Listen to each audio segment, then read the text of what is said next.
At exactly 11:47 p.m., my TV screen went black. Not off, black like a mirror.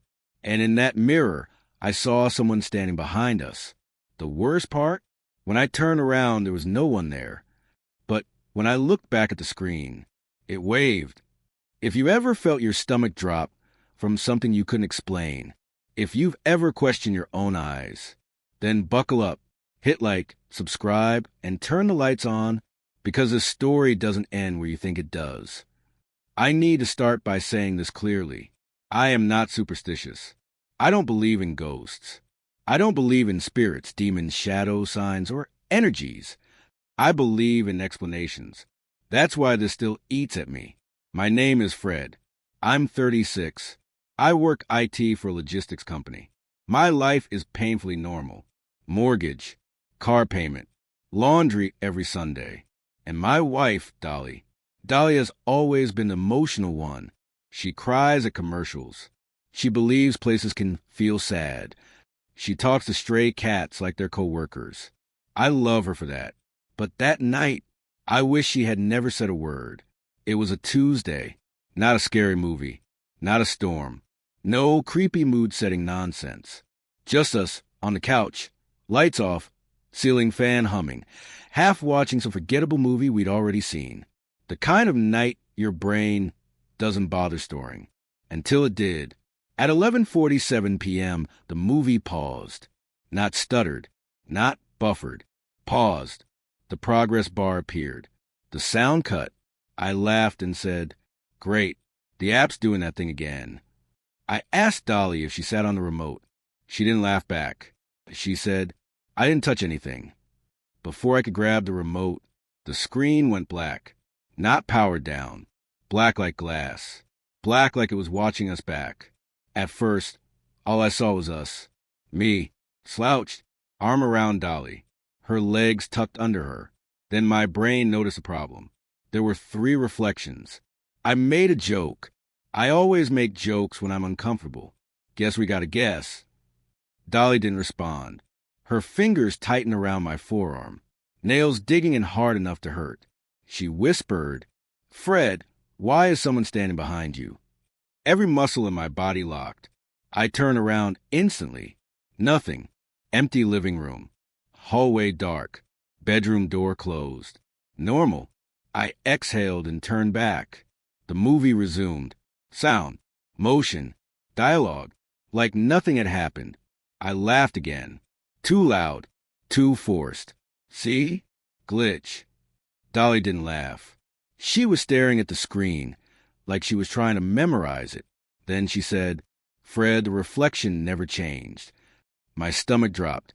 Between scene cuts, the screen went dark again. And there it was, still, behind us, not moving, not flickering, a shape where a person should not be. Too tall, too still. And then it raised its hand and waved, slowly, deliberately, like it knew we were watching. We didn't scream. We didn't speak. I turned the TV off so hard, I almost snapped the remote. We went to bed without another word. Neither of us slept. Not really. Every creak sounded intentional. Every shadow felt crowded. Morning came. Light returned. And we never talked about it. For months. Ignoring something doesn't make it go away. It makes it patient. Little things started happening. The TV turning on by itself. Pausing at 11:47 p.m. Black screens during scene changes. Always reflections. Always 3. Dolly stopped sitting with her back to the room. She stopped watching movies at night.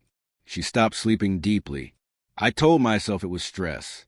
Until I started seeing it without the TV. Dolly saw it first. In mirrors. In windows. Standing behind her. Always smiling. I told her she was imagining it. I regret that more than anything. Because when it touched her, she collapsed. Doctors found nothing. No stroke. No seizure. Just fear. Pure, overwhelming fear. That's when something inside me snapped. Not terror. Anger. If it wanted attention, I'd give it confrontation. If it wanted power, I'd take control. I stopped running. I started watching. Tracking the time. tracking reflections, tracking patterns. It only appeared when we ignored it. So I did the opposite. At 11:47 p.m., I turned the TV on. Lights off, camera recording. I sat alone and waited. The screen went black. It appeared. I didn't look away. I spoke. "You're not welcome." The reflection changed. For the first time, it reacted. I mirrored it. Every movement, every gesture. I took away its advantage. Reflections only have power if you don't control the angle. I surrounded myself with mirrors, forced it to see itself, forced it to multiply. It shrieked, not with sound, but with distortion. The screen cracked, and then nothing. The TV shut off. Permanently. Dolly recovered. She stopped seeing it. Sleeping again. Laughing again. But sometimes I still see two reflections. And I smile, because I know it's afraid now. I don't believe in ghosts, but I do believe in this. Some things only have power when you give it to them. And some things... Learn what fear feels like when you stop looking away. If this story gave you chills, hit that like button. Subscribe for more real Reddit stories that blur the line between justice and terror. And tell me in the comments, what would you have done if it waved at you?